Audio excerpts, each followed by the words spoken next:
जयपुर का नाहरगढ़ एक ऐसा किला है जो एक प्रेतात्मा नाहर सिंह का किला कहा जाता है। स्थानीय मान्यताओं के मुताबिक नाहरगढ़ के किले पर आज भी एक प्रेतात्मा का पहरा रहता है। इतिहासकारों के मुताबिक इस किले की नींव महाराजा सवाई जय सिंह ने रखी थी। राजा राम सिंह और महाराजा माधव सिंह के कार्यकाल में यह निर्माण कार्य शुरू हुए, जिसमें माधवेंद्र महल महत्वपूर्ण है।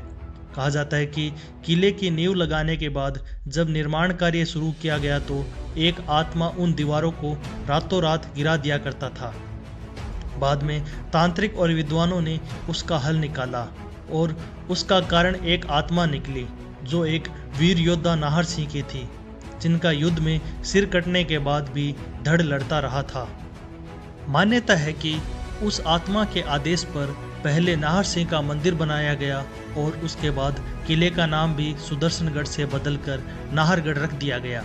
आज भी नाहरगढ़ और नाहरगढ़ सिंह बाबा का मंदिर जयपुर में मौजूद है। यह किला 700 फीट की ऊंचाई पर बना हुआ है, जिसकी वजह से आज तक इस पर कोई आक्रमण नहीं कर पाए हैं।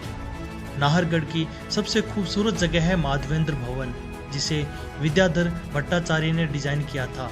भवन के अंदर आंतरिक साज सज्जा खूबसूरती भित्ति चित्रों और स्टको डिजाइन से की गई है।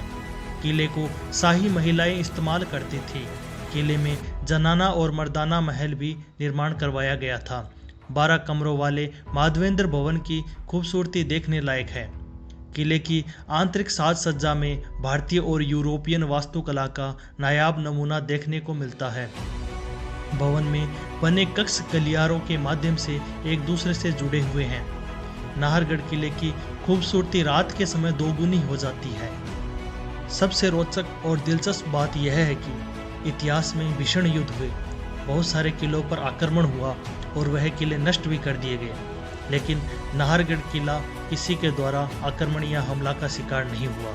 यहाँ पर कई ऐतिहासिक युद्ध हुए, जिसमें 18वीं शताब्दी में जयपुर के मराठाओं के साथ युद्ध और 1837 विद्रोह के बाद इस क्षेत्र में यूरोपियन ब्रिटिश के साथ उनकी पत्नियां भी शामिल थीं। इन सभी को जयपुर के राजा सवाई राम सिंह ने उनकी सुरक्षा के लिए नाहरगढ़ किले में भिजवा दिया गया था।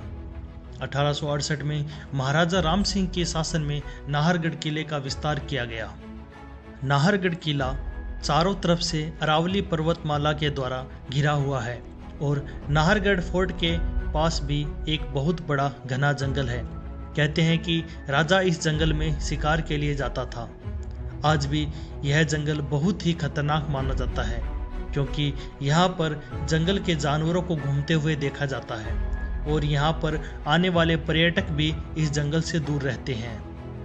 बॉलीवुड की बहुत सी फिल्मों का यहाँ शूटिंग हो चुका है। बॉलीवुड की फिल्म रंग दे बसंती की अधिकतर शूटिंग राजस्थान में की गई। नाहरगढ़ फोर्ट में भी उसकी शूटिंग हुई थी और उसके पश्चात यह किला बहुत ही प्रसिद्ध हो गया। आमिर खान ने ही नहीं बल्कि शुद्ध देसी रोमांस के लिए एक्टर सुशांत सिंह राजपूत भी यहाँ शूटिंग के लिए आए थे। जोधा अकबर जैसी फिल्में नाहरगढ़ में फिल्माई गई है। अगर आप नाहरगढ़ किला घूमने का सोच रहे हैं तो आप अक्टूबर से मार्च के समय में नाहरगढ़ किला जयपुर घूम सकते हैं।